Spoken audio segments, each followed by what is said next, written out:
Hey guys, welcome back to another episode of Tea Talk 2.0. Hey, hey, hey, hey. So, fun fact while I was editing my first episode, I realized I never even introduced myself. What a rookie mistake. So, if you're new here, I'm your hostess with the mostest, Jessica, but my friends call me Tina. And this is my podcast. Today's drink of choice is going to be a good old fashioned mimosa. And I used the rest of the champagne that I had, so that's why it's really, really full. So I'm going to take a sip now. Cheers.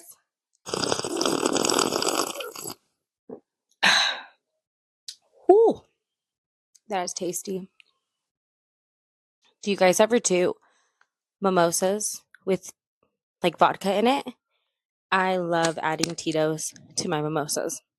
And I was making this drink, and Patrick was like, "Is that one of like the mimosas that you had the other day?" And I was like, "Yeah, it's just like, you know, the champagne and orange juice." And he's like, with Tito's? And I was like, "Patrick, it's Monday. Chill out." But I mean, I would have probably. I thought about it.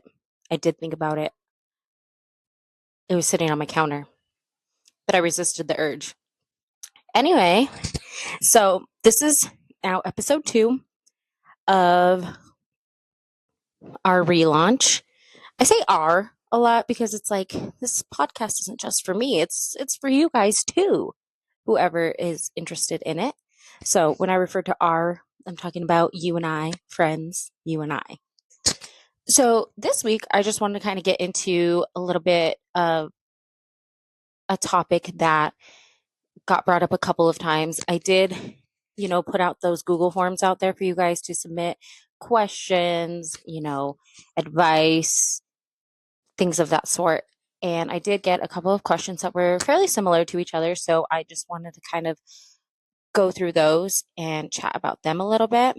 The questions were very similar as to like how I have such a busy lifestyle and how I'm able to pretty much navigate that lifestyle. So, for example, I had someone ask, how do you keep work and your everyday life separate? So, for work, I've learned pretty recently, I guess, how to separate that work life and not bring it home with me. The way that I do that is I remember that work is work and home is home. And if I'm bringing like any kind of negative energy or vibes back home with me, then it's not going to make for a very happy home life. So right now it's a little bit easier just because I'm in a workspace where I work by myself primarily in my office.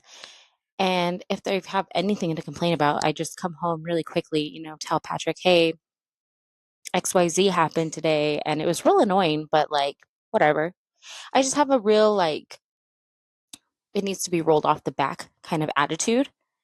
And I think that's what helps me separate work and life because I have been in working conditions where it hasn't been the best of the best.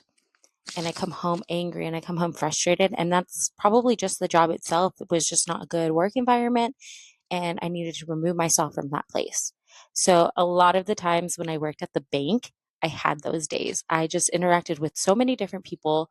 And especially like during COVID, when COVID hit, it was crazy. Like the energy shift. It was so weird because, like, how did something like that affect so many people's, like, what's the word I'm thinking of? Their mannerisms? Like, I just felt like everybody that I encountered just was in a bad mood for no reason. And it put me in a bad mood. And I didn't like that. Back when I was working at the bank, I loved my job at the bank. That's a story for another day, though. Like, I'm gonna have to get my my bank homies in here to come talk about that with me. Towards the end of my career at the bank, I was seeing Patrick, and we were starting like our relationship and things like that. And I didn't like how it left me so drained. Like my spirit a lot of the time was just kind of like I like to have like a very high energy and enthusiasm in the workplace because I feel like if someone does, then it usually rolls off of one person and it'll affect person after person after person. And then we create a good vibe. And I had such a good vibe with the people that I worked with. It was just the customers and it was just customer service. And I was just drained and over it. And I took myself out of that equation, found myself something a little calmer, more of my speed and what I was wanting at the time. And yeah, it's been good. Um, I work at Starbucks on the weekends still. And that's not as, I think the difference between when I was working at the bank and customer service versus working at Starbucks with customer service is that I'm not doing it as my primary source of income. So I don't have to be there 40 hours a week. I'm there 10, 15 hours a week just on the weekends. And that is plenty, plenty, plenty. And also, it's just like, also, again, a different vibe. Like the coffee shop atmosphere, the mornings, early mornings. I do get those people that are just grouchy pounces before they get their coffee, which I don't understand. Like, who is that mad when they wake up in the morning? I don't get that. But nonetheless, I'm able to deal with the people I deal with there and come home and just kind of like forget about it. Like, I never let anything keep me more mad than it needs to. It just, what for? What for? I had another question submitted that was pretty similar. It was submitted by my girl Sheena. Hey, girl. And she asked, how do you manage working, being a mom, and creating content? So I'm still navigating because, like, I'm, well, no, let me first say that the way that I function as a human being is by relying on routines. So I'm very schedule oriented and I like to write every single thing down multiple times, color coded. Like you should see, I have multiple calendars and planners, calendars up throughout my household, multiple planners on my phone, on my iPad. I write things down. And I feel like being organized in that sense really helps me to be able to do all of the things that I do because I'm not going to be able to remember things right off the top of my head. I don't have a memory like that. If I don't write it down, it's forgotten, you know? So, what I suggest to everybody is definitely get yourself a planner. And not only that, take it one step further and color code your shit. If you're like me and you have kids, you have husband, you have multiple jobs, you have bills, you have what else? Family events, things you have to keep track of like that. Color code that shit. So I'm going to give you a little sneak peek into my life. So I've had a planner since junior high. Yeah, I used to keep a planner in junior high because I would write down, homework assignments and I was a sports girly, so I wrote down all of my games and practices. And when I got older in high school, I worked in high school, so I had to keep track of his work schedule, which um, just having a planner has kept me really focused and aligned. And also, like to do lists are my jam. I love marking things off when things get done, so that's fun. But I've had a planner for as long as I can remember. And throughout the years, it's just evolved and gotten easier and more fun to kind of like incorporate different aspects of my life. So like I said earlier about like color coding, like for example, if you don't know, I have a daughter and I have a son. And all of Chloe's new activities and such school things are in my planner and they're color coded under pink. So anything that's like pink, written in pink, highlighted in pink. That is all of Chloe's stuff. So I know that I have to, take her here, take her there. She has a performance on this day, things of that nature. And same thing with my son. His are more doctor's appointments oriented right now because he's still so small. So his color is blue. Of course, all of my bills for the month, and I keep like a monthly and a weekly and like day-to-day planner. Like that's how crazy I am. But I'm telling you, it helps. Anyway, so green belongs to bills. Yellow is like personal because yellow is my favorite color. So like I use yellow for my personal things. So like hair appointments, orthodontist appointments, doctor's appointments, things of that sort. And I also have like my work schedule in like a maroon color. Not a maroon color. It's more like a violet color. Doesn't matter. But I have its own color. So I write down like when it's a payroll week. So I know that I'm going to be busier at work on this week. And, if I'm wanting to schedule like time off or things like that, then I know not to schedule it for that week because that's a busier week for me. And I also write my like Starbucks schedule in that color as well. And what else? I do like family events or just like parties, birthday parties and such like that in like orange or red. I alternate between the two. I do birthdays in like purple so they stand out to me. Um and then when I am, taking classes, I'll do a separate color for that.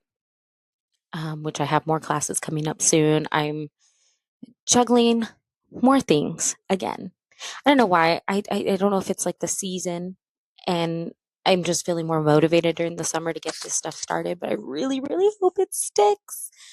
But yes, color coordinating your planners and your calendars is like so good.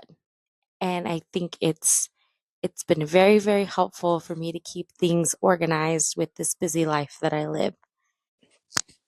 What I also do is take opportunities where I don't have a lot of things going on and I fill in the gaps with things that like I would like to get done. So like for example, content creation when I have downtime in my office or just downtime at home instead of like, just scrolling through TikTok and such, I'll jump on and I'll start making my cover pictures, my content for Instagram, Facebook, whatever I want to post, that's when I use the time to fiddle with it. So it's just kind of like a time management thing.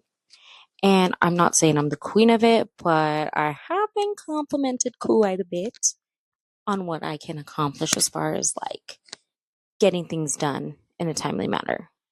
I hate pushing things to the last minute. I love to like get it done early, make sure that it's done, and like it just makes me feel good. So, yeah, that's just a couple of the things that I do as far as like time management and things like that. Um, I wish like I had more advice on like because I know everybody's different and their schedules are different and I just kind of like that's what I also do is I kind of like observe and I ask a lot of questions about like how people do certain things or how they have time for certain things because I just feel like there's never enough time in the world like ever. And so I see the way I'm going to use my best friend for example, Tabitha. She is so good at like grocery shopping and prepping like menus and food and things like that. And like I really admire it and I've kind of like watched her throughout the years and I'm kind of been taking little notes here and there on how she does things. And so she's also like one of my adult friends that I've grown up with since we were kids. So I feel comfortable asking her like what do you do? Like how do you navigate this certain area in your life? So I don't think it's embarrassing to ask people that questions on how they get shit done. Because, like I said, what works for one person may not work for another, but you never know if it's going to work for you or not. So ask all the questions. Don't be embarrassed. We're all adults. We're all trying to navigate life. the way we know how. The way that I know how is Pinterest. I do Pinterest a lot also. I love a good like ready-made list, and sometimes I'll like nitpick. I'll take from this list what I like here, and I'll take from that one what I like there, and I'll create my own little version of something that works best for me and my lifestyle. Recently, what I've gotten into doing is creating menus, like dinner menus, because when you got kids, you have to cook dinner. Not and it gets worse when the more kids you have. You've got to cook dinner. You can't just get away with doing, hey, here's a noodle for tonight. Hey, here's some leftovers for tonight. No, that's not going to fly. They were like, Chloe be like every night, Mom, what's for dinner? And I didn't realize how many dinners I don't know how to make. I knew how to make pasta and throw in a pizza in the oven. So growing up and becoming a mom has really opened my eyes that kids really do be eating.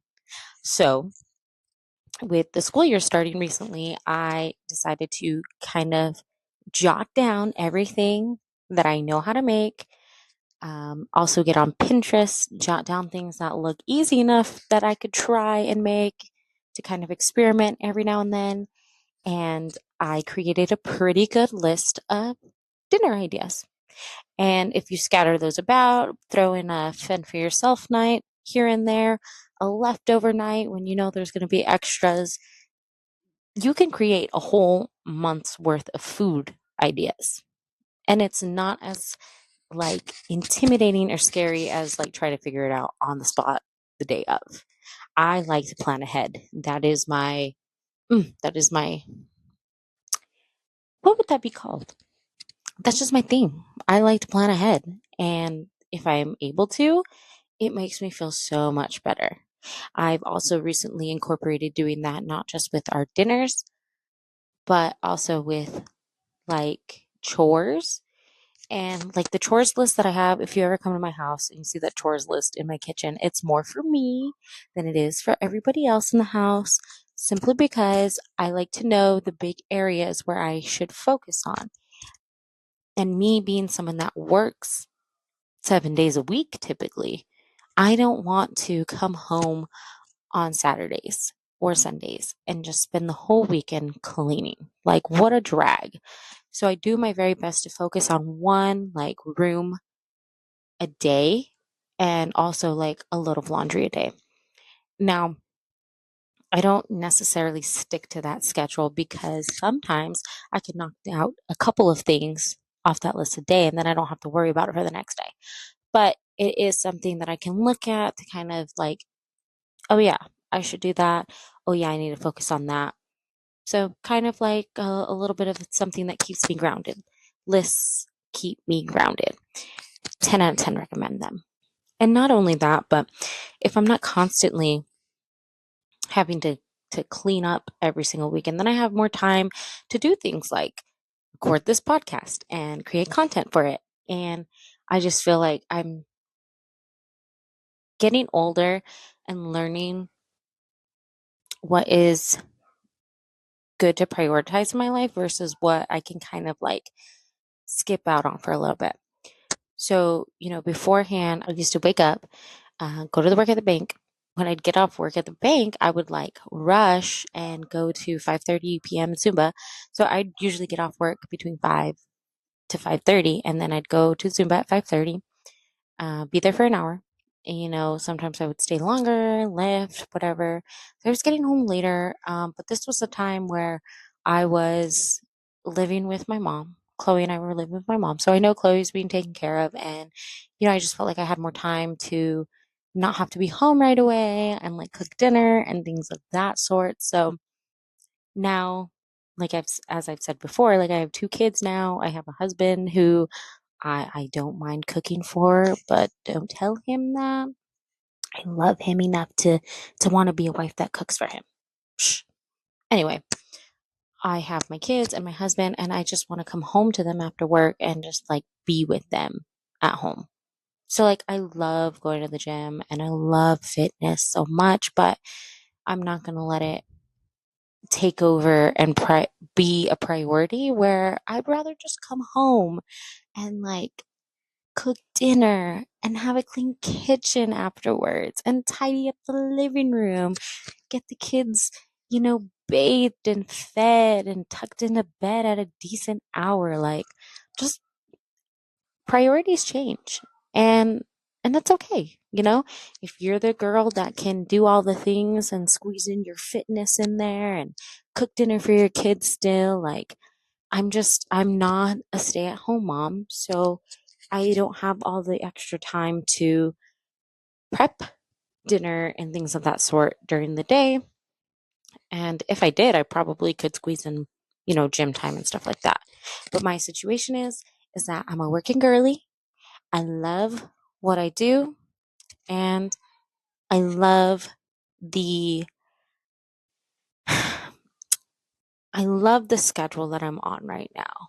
I love where I'm at, and I'm not going to complain about it, because this stability that I have going on right now, it feels so good. It feels good to not have like a chaotic household, and that, I can have people come to my house and it just feels like a home.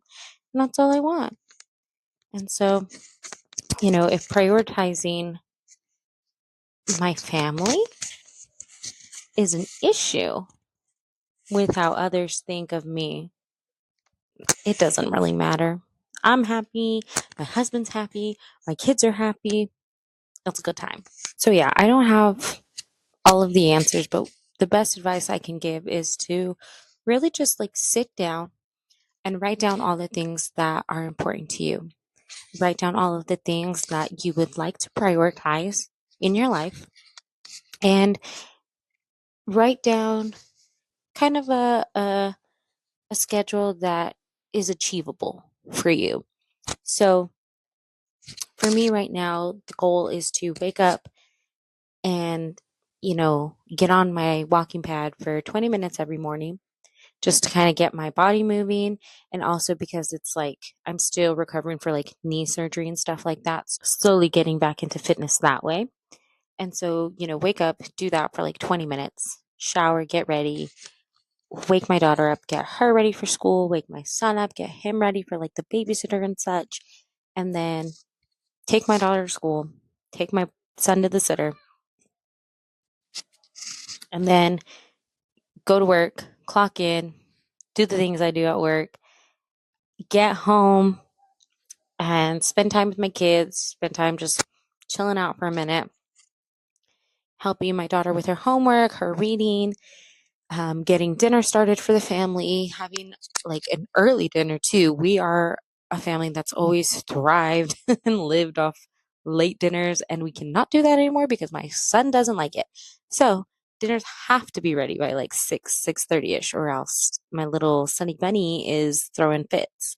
So, having dinner done by a certain time, and then having a time ready for the kids to start winding down by taking their baths and just kind of relaxing together on the couch. We've been spending a lot of time like watching movies together, and that's just really like quality time for us. And we spend the evenings just hanging out together before they have to go to bed, and then getting them into bed, and then spending another hour or so just doing things that I want to do, whether that be like reading a book, listening to my podcasts, um, watching a movie that Patrick and I can't watch in front of the kids, and spending time with my husband.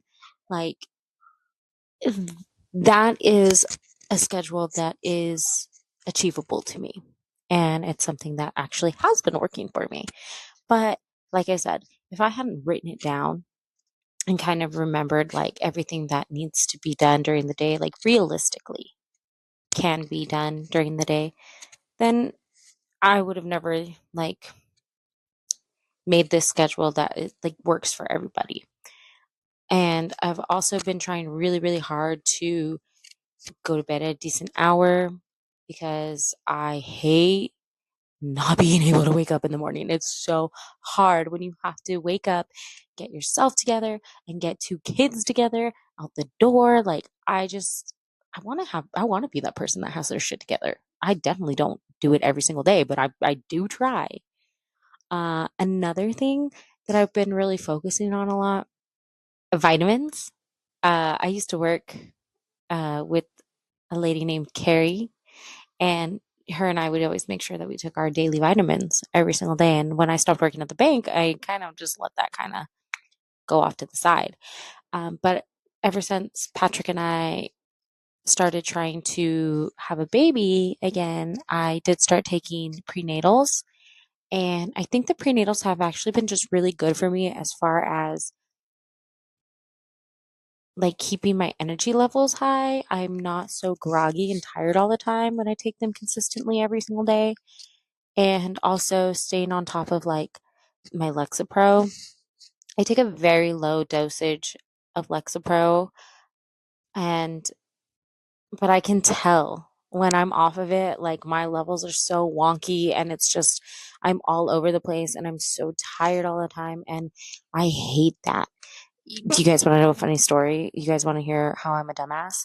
So I have this bottle of my Lexapro, right? And it's in a yellow bottle with a blue lid. Typical, pharmacy bottle, whatever. And I had, a few of them in my medicine cabinet, and I just assumed they were all the same thing because, you look at the bottom, the see through, you could see a little white pill. And so I would just grab it. And for a while, I was just grabbing, the first bottle I saw there. One day, I don't know why, I happened to look up and I saw that the two labels on the bottles that were right next to each other were different. And I looked and I knew, the name of the Lexapro, the fancy name for it. I knew that that one was, but the other one said something different and I had no idea what that was. So I get on my phone and I Google it, and my dumbass was taking Zofran instead of my Lexapro. And I can't tell you how long I was doing that for because it had to been over like a week or two. And I was like, this must be why I'm so fucking tired all the time. Like, I was just so like, what a fucking dumbass, right? So dumb. So yeah, I was taking Zofran instead of my Lexapro. I was not nauseous. I'll tell you that for those 2 weeks that I was taking it, I was not nauseous. So that was good. No, but once I realized what I had done, I went back and I started taking my Lexapro the way it was intended to be taken, and I can just instantly feel the shift of energy in my body and how much more awake and less tired I felt. So, really listening to your body and taking supplements that might help you stay awake and stay more energized is good. I've also been kind of like, everybody always makes fun of me because I crack open Red Bulls at 4 o'clock in the morning, shotgunning them. If you guys follow my personal pages, my personal Snapchat, like you'll see it every time I work at Starbucks. But that's the thing is I've cut back from doing it Monday through Sunday, and I only do it at the shifts that I work at Starbucks. And even then, like I've been trying really hard not to crack open a cold one, if you will, at 4 a.m. And that's been making me feel a little bit better. I drink teas more often versus just coffee all the time. And the tea has been really like different. Like it's still caffeine, but it's like not as crazy as, chugging a monster every single day. And what else do I do? I know I'm drinking a mimosa right now as I'm talking about this, but I don't drink a lot. I go through my little spurts where I want to, have a drink and like get all litty, and then I start to, and I'm just like, meh, I'm good, you know. So, not as much alcohol drinking these days. Um, and then also, I've been drinking those Sleepy Girl mocktails, minus the magnesium because I haven't found a powder yet, or haven't been able to go to a local store in our area where they sell some powders that have been suggested to me. But I'm gonna add that soon. So right now I just do cherry tart juice and a lemon lime olipop, and yeah, that's it. I was adding a tablespoon of elderberry syrup, and that was good. But now I just kind of like I take the shot of elderberry syrup at night, and then I drink my my little mocktail, and it makes me feel really like just zen, if you will, and it relaxes my body in a nice natural way, and it helps me really sleep good and actually wake up like ready to go and focused. So just doing little things here and there to change up what is making you feel not the best can make a whole difference in being able to accomplish so much more. And that's what I want to do right now at my big old age, is just accomplish as much as I can and do all the things that I wish I would have done when I was younger. Obviously, not things like not like single girl things, but just like life. I don't know how to explain it. I just want to have enough energy to spend time with people that I love, and if I have to make those lifestyle choices and changes, then I will do that.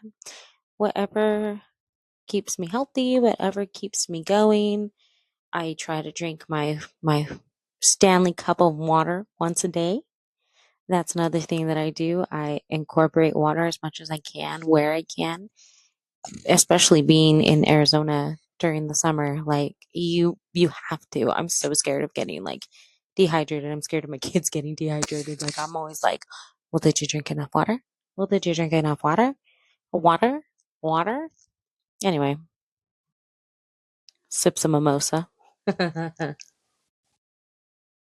No, I think just the big thing about being able to maintain a busy lifestyle is, you know, prioritizing what is very important to you, focusing on like your body, your mind, and all the things that make it feel good, listening to your body. So if I'm tired, I'm going to take a nap. I used to get so much backlash, and I still do sometimes, about sleeping and taking naps at 29 years old. But let me tell you what, when I have to get up at 2:30 in the morning to go work on a Friday and work all the way into the afternoon, I'm gonna come home and I'm gonna take a fat nap. And I'm not going to apologize for it, because I work hard and I deserve to listen to my body and rest it when it needs to be rested. So listen to your body and don't let people make you feel badly for choosing what you choose to prioritize. And because at the end of the day, they're not the ones that have to live with the choices that you're making. I don't understand people's like I guess it's okay to have opinions, but it's also like, if it's not hurting you, why are you bothered by it? You know? So don't worry about what other people are saying about the way that you're choosing to do things and the way that you're choosing to do life. You have your reasons. You don't have to explain them to anybody. But yeah, there's just some things that I do to kind of live day to day. I have been feeling really, really good this year. I feel like everything I do has been good choices for me. And like I said, if it's not working in the moment, then I just reset. And I, change up the schedule a little bit or prioritize something different or more during the week. And it's just using my time wisely. And it's not a we're not going to live forever type of mindset. It's just I want to live now. And the only way I can really be living is if I'm doing things that are making me happy. And I'm pretty happy right now. So, like I said, I'm not an expert, but I do be smiling 98% of the time. I used to cry every single day. And then I made some lifestyle choices. And now I be smiling every single day. So take that information how you want to take it. I don't know. So, yes, this was my fun little spiel on things I do to get things done. That's all I got for you guys for this episode of Tea Talk 2.0. A, A, A, A. As always, you can find me on Spotify, and the video version is available on YouTube. And I finally was able to add the podcast to Apple Podcasts. So if you listen there, we are now available on Apple Podcasts. And as always, you can find me on Instagram, on Facebook. Guys, please, please, please, please, please do not be afraid to fill out those Google forms. Please do not be afraid to message me or answer any of the polls and questionnaires that I had. Like, I want to hear all the things from you guys. And I know it's still fresh and we're still getting in the groove of things, but I appreciate everyone who has stuck around, and I appreciate everyone who has followed me in the last few weeks of this journey, because I know I have a lot of new people joining in, and I really appreciate you guys just hopping along and listening and doing all the things with me. So anyway, that's going to do it for this week, and I'm going to go edit this with all this extra free time that I have tonight, and I will talk to you guys next time. Bye.